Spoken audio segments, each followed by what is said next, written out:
طرح سورۃ البقرہ کی آخری 2 آیات بھی بہت اہمیت کی حامل ہیں، اور ان کی ایک فضیلت جو یہاں پتہ چلتی ہے کہ ان کو پڑھ کر اگر کوئی شخص دعا کرتا ہے تو وہ دعا قبول ہوتی ہے۔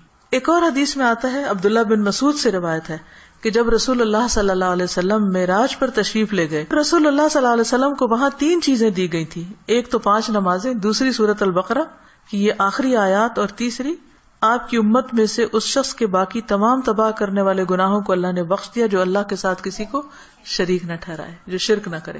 تو یہ 3 چیزیں ملی تھی جن میں نماز کا ذکر عام طور پر ملتا ہے کیونکہ اس کے بارے میں مزید وضاحت سے احادیث بھی ہیں۔ تو اس حدیث سے کیا پتہ چلتا ہے کہ سورۃ البقرہ کی آخری 2 آیات عرش کے نیچے سے ایک خاص خزانے سے نصیب ہوئی ہیں، اور یہ نبی صلی اللہ علیہ وسلم ہی کو ملی ہے، باقی انبیاء کو نہیں دی گئی۔ ایک اور روایت سے پتہ چلتا ہے، نعمان بن بشیر سے روایت ہے کہ نبی صلی اللہ علیہ وسلم نے فرمایا کہ اللہ تعالیٰ نے آسمان و زمین پیدا کرنے سے 2000 سال پہلے ایک کتاب لکھی، اس کتاب میں سے 2 آیات اتاری جن کے ساتھ سورۃ البقرہ کو ختم کیا۔ کب کی بات ہے یہ؟ زمین و آسمان کے پیدا کرنے سے 2000 سال پہلے کی بات۔ قلم کب پیدا ہوا تھا؟ 50,000 سال پہلے، باقی چیزوں کی تخلیق کے۔ جس گھر میں 3 رات یہ آیات پڑھی جائیں شیطان اس کے قریب نہیں آتا۔ رسول اللہ صلی اللہ علیہ وسلم نے فرمایا، مجھے سورۃ البقرہ کی آخری آیات عرش کے نیچے ایک خزانے سے دی گئی، مجھ سے پہلے یہ آیات کسی نبی کو نہیں دی گئی، یعنی یہ آپ کی خاص خصوصیت ہے کہ آپ کو یہ نصیب ہوئی۔ اور پھر ایک اور جگہ یہ بات بھی پتہ چلتی ہے ان آیات کے بارے میں کہ جو شخص رات کے وقت ان آیات کو پڑھ لیتا ہے تو وہ اسے ہر چیز سے کافی ہو جاتی۔ تو آپ اس کو اپنی عادت بنا سکتے ہیں، رات کو سونے سے پہلے پڑھ لیں، یا کسی نماز میں پڑھ لیں، مغرب یا عشاء کی نماز میں پڑھ لیں، یا ویسے ہی بیٹھ کے پڑھ لیں، کیونکہ ان کی فضیلت بہت زیادہ ہے۔ عبداللہ بن عباس بیان کرتے ہیں کہ ایک دن جبریل علیہ السلام نبی صلی اللہ علیہ وسلم کے پاس بیٹھے ہوئے تھے کہ ایک بہت زور کی آواز سنی۔ جبریل علیہ السلام نے اپنا سر اٹھایا اور کہا کہ آسمان کا ایک دروازہ ہے جو آج کھلا ہے، آج سے پہلے یہ کبھی نہ کھولا گیا۔ پھر اس سے ایک فرشتہ اترا۔ جبریل علیہ السلام نے کہا کہ یہ ایک فرشتہ ہے جو آج سے پہلے کبھی زمین پر نہیں اترا۔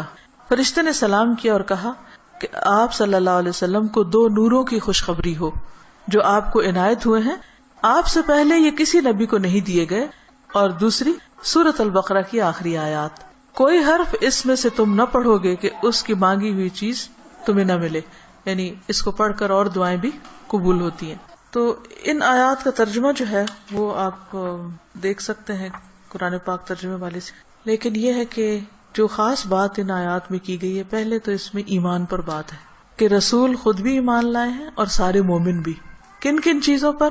اللہ پر، ملائکہ پر، کتب پر، رسول پر۔ دوسری اہم بات، لا نفرق بین احد من رسلہ، کہ ہم رسولوں کے درمیان فرق نہیں کرتے۔ فضیلت جو اللہ نے ان کو دی وہ اللہ ہی نے دی، لیکن ہمارا کیا فرض بنتا ہے کہ سب پر ایمان لائیں۔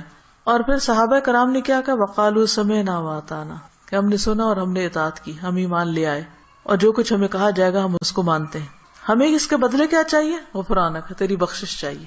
یعنی بندہ اللہ کی بات مانتا ہے اور اللہ تعالیٰ اس کے ساتھ بخشش کا وعدہ کرتا ہے، ربنا وإلیک المصیر۔ اور یہ بخشش کیوں ضروری ہے کہ اللہ تعالیٰ ہم کو معاف کر دے؟ کیونکہ ہم نے اللہ کی طرف پلٹنا ہے، لوٹنا اسی کی طرف، رجوع اسی کی طرف۔ پھر فرمایا کہ لا یکلف اللہ نفسا الا وسعها، ہر بندے سے حساب اتنا ہی ہے جتنی وہ استطاعت رکھتا ہے، اسی کا مکلف ہے، اس سے زیادہ اس سے نہیں پوچھا جائے گا، چاہے جسمانی صحت ہو، چاہے مال ہو، چاہے اولاد یا عقل یا کچھ بھی، تو ہر شخص کا حساب اتنا ہی ہے۔ لہا ما کسبت وعلیہا ما اکتسبت، اسی کو ملے گا جو اس نے نیکیاں کی اور اسی کے ذمہ ہے وبال جو اس نے غلط کام کیے، فائدہ بھی اسی کا اچھے کام کرنے کا اور نقصان بھی اسی کا غلط کام کرنے کا۔ تو پھر ہم دعا کیا کرتے ہیں؟ ربنا لا تؤاخذنا ان نسینا او اخطانا، اللہ اگر ہم بھول جائیں یا ہم سے خطا ہو جائے تو تو ہمیں پکڑنا نہیں، مؤاخذہ نہیں کرنا۔ ربنا ولا تحمل علینا اصرا کما حملته علی الذین من قبلنا، اللہ ہم پر وہ بوجھ نہ ڈالنا جو ہم سے پہلے لوگوں پہ ڈالا، یعنی ان کی شریعتیں جو تھی وہ مشکل تھی، ہماری شریعت بہت آسان ہے۔ مثلا نبی صلی اللہ علیہ وسلم جب حج پہ تشریف لے گئے تو آپ نے کچھ ریچولز کی ایک ترتیب بتائی، لیکن چونکہ کراؤڈ بڑا تھا تو اس ترتیب میں کچھ لوگوں نے فرق کر دیا۔ کیا تھا کہ جیسے آپ پہلے رمی جمار کریں، پھر اس کے بعد سر منڈائیں، پھر اس کے بعد احرام کھول دیں، لیکن کچھ لوگوں نے اس ترتیب کو آگے پیچھے کر دیا، تو اس پر آپ نے فرمایا لا حرج، لا حرج، کوئی حرج نہیں، کوئی نقصان نہیں۔ تو یہ ہمارے دین کی ایک سہولت ہے، آسانی ہے۔ تو یہاں دعا یہ مانگی جا رہی ہے کہ یا اللہ جس طرح پچھلے لوگوں کے اوپر پابندیاں لگ گئی تھی یا ان کو کچھ مشکلات ہوئی تھی تو ہمیں اس سے محفوظ رکھنا. ربنا ولا تحملنا ما لا طاقت لنا بہ، اللہ ہمارے اوپر ایسا بوجھ نہ ڈالنا جس کی ہمیں طاقت نہیں. اب دیکھیے کہ اگر ہم امن سے ہیں، سلامت ہیں، ہم سانس لے رہے ہیں، کھا پی رہے ہیں، جس کا مطلب اللہ کی رحمت ہے ہم پر. کوئی بھی چیز آپ دیکھیں کہ کسی وقت بھی آؤٹ آف کنٹرول ہو سکتی. سورج کسی وقت آؤٹ آف کنٹرول ہو سکتا ہے، ستارے آپس میں ٹکرا سکتے ہیں، زمین کے اندر سے لاوا ابل سکتا ہے، زلزلہ آ سکتا ہے. انسان کسی کام کرنے کی سکت نہ رکھے، بیٹھے بٹھائے اس کو کچھ ہو سکتا ہے. اس کے بولنے کی قوت، اس کے دیکھنے کی، اس کے سننے کی کچھ بھی چھن سکتی ہے. تو اللہ تعالیٰ سے ہم دعا کرتے کہ یا اللہ ہم پر وہ بوجھ نہ ڈال جس کے اٹھانے کی ہم میں سکت نہیں، یعنی ایسی کسی آزمائش میں نہ ڈالنا کہ جس سے ایمان جانے کا خطرہ ہو. کچھ دن پہلے مجھے کسی نے فون کیا اور بتایا کہ فلاں جگہ پر جو لوگ قید ہوئے تھے ان میں سے ایک کو 40 سال کی قید و مشقت کی سزا سنائی گئی. جگہ کا نام میں ویسے نہیں لے رہی کہ پھر پن پوائنٹ ہو جاتا ہے کہ کہاں کی بات. تو میری بیٹی نے کہا کہ میرے ذہن سے یہ بات اتر ہی نہیں رہی، کیونکہ جو اس آدمی کی بیوی تھی اس نے فوراً ہی خلا لے لی کہ میں تم اتنا ویٹ نہیں کر سکتی، اور حالانکہ اس کی بچی بھی تھی چھوٹی. اور 40 سال تک کون جیتا ہے ماں باپ میں سے، بہن بھائیوں میں سے، کہ جو اس کو پیچھے ملنے کے لیے جائیں. اور سزا بھی کوٹڑی کی سزا ہے، کیونکہ تکلیف دہ قسم کی سزا ہے. تو وہ کہتی اس شخص کی بیوی نے خود آ کے بتایا کہ میں یعنی کہ کس طرح یہ سب کچھ ہوا اور کیسے وہ پکڑا گیا اور کیسے سزا ہوئی، کس طرح میں نے خلا لے لی اور اب میں خود ارن کر رہی ہوں، اپنا زندگی چلا رہی ہوں. کہتی کہ مجھے جو چیز بہت زیادہ ڈسٹرب کر رہی ہے وہ یہ کہ دنیا میں بھی بعض اوقات لوگوں پر ایسی بڑی بڑی تکلیفیں آ جاتی ہیں کہ جس میں سارے ہی ساتھ چھوڑ جاتے ہیں. تو قبر میں کیا ہوگا اور جہنم میں کیا ہوگا، کوئی حال نہیں پوچھنے آئے گا. اس لیے بہت ضروری ہے کہ ہم ایک تو دنیا میں بھی ایسی آزمائشوں سے پناہ مانگیں، کیونکہ آپ دیکھیں کہ آپ کو 40 سال ایک کمرے کے اندر رہنا پڑے یا ایک 4 دیواری کے اندر رہنا پڑے تو انسان کی حالت کیا ہو جائے. ہم اچھے بھلے کھاتے پیتے چلتے پھرتے، ہم کہتے ہیں جی اب ہمارے فزیکل چینجز آ رہے ہیں، اب ہم جوان ہو رہے ہیں، اب ہم بوڑھے ہو رہے ہیں، اب ایسا ہو رہا ہے، ابھی ویسا ہو رہا ہے. تو ایک شخص جس کی جوانی بڑھاپا سب کچھ ایک جیل کے اندر گزرے، اس کی کیفیت کیا ہو سکتی ہے جس کی کہ مجھے 40 سال یہاں رہنا ہے، 40 سال یہاں. اس کے لیے تو زندگی ایک طرح سے ختم ہے. تو میں نے اس کو سمجھایا کہ دیکھو 40 کے بعد نکلے گا تو صحیح نا، اگر زندہ رہا. اول تو پتہ نہیں کب تک زندہ ہے. سوچو ان لوگوں کے بارے میں، تم اس سے زیادہ ڈسٹرب ہو تم ان کے بارے میں کہ جو قبر میں اس سے بڑی جیل میں، اور جو آخرت میں پکڑے جانے والے ہیں. ان کا کیوں نہیں تم سوچ رہی؟ ان کے لیے کچھ کرو.